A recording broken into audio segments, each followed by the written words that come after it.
Well guys, here is a brand new Victoria Free After Ash report, as it's been quite a bit since I've last done one of these, as I literally did this game yesterday after I was done with MTWS during the NFL game, so in just a day I finished this, as this was my first time playing Serbia. And it's kind of small. It's very weird how this game went, as yes, this is all I took over.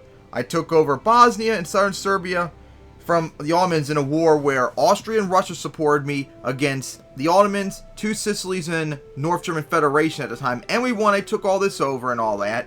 And then later on, I took over Montenegro. But that was it, because there was really only 3 options I could do, since I had no navy. And I had no navy for the entire game. I'm landlocked. They either attacked Austria, which was not really possible, since I basically went under their control as part of their trade union, their customs union, pretty much. So that was out of the question.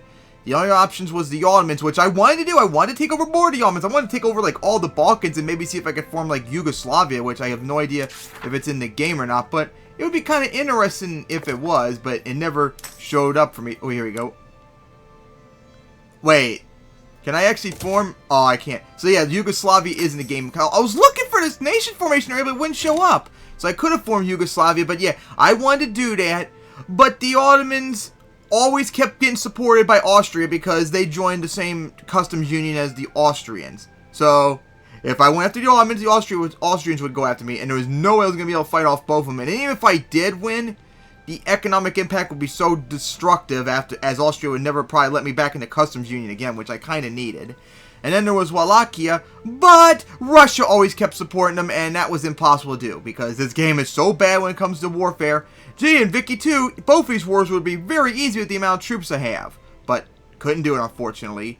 So yeah, for the rest of the game afterwards, I just built up my GDP and all that, and not only that, I think this is a mod that allows me to invest in other countries, which is something that should be in the game. I think that's being looked into, but I think this is still a mod that I'm using.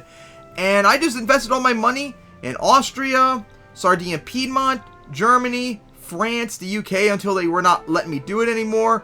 And then, begrudgingly, near the end of the game, I started investing stuff in the Ottomans a little bit, because I didn't want to invest them, because I wanted to still go with war with them. And because of my investments, I made Austria the biggest GDP in the world in a landslide. As, yeah, they had, like, no growth whatsoever. Because remember, guys, the AI does not build up their economy.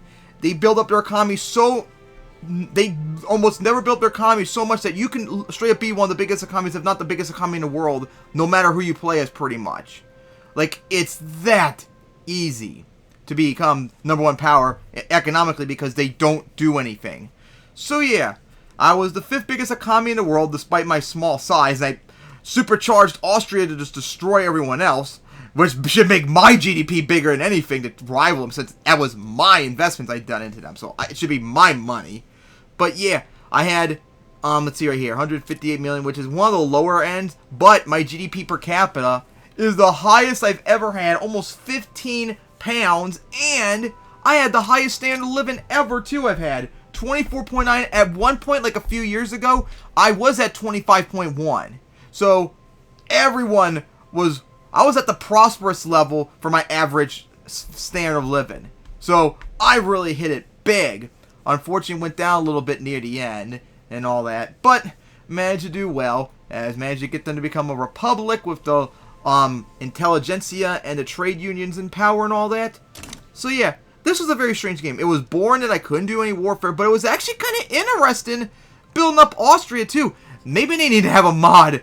Maybe I should look into mods that just lets me fund everyone, because it wouldn't let me fund other countries because they were either not in Austria's market or some reason. I need to see if there's a mod that could just let me invest in anyone I please, because that would make the game really cool. And also that should increase my GDP massively, so I should be right up there with Austria as #2, or if anything #1 in the world, because the only reason they're #1 is because of me. So yeah, definitely want to look into mods for that, because that would make the game much better if it actually did that. Alright guys, no idea why I loaded that up. So anyways guys, that is the end of my Serbia game. It would have been nice if I was able to take over more of the Ottomans, but Austria had to keep screwing me over, which is bullshit, because if anything they should be on my side, because I built them up. They should be thanking me. So anyways, hope you all enjoyed, and here is the final results.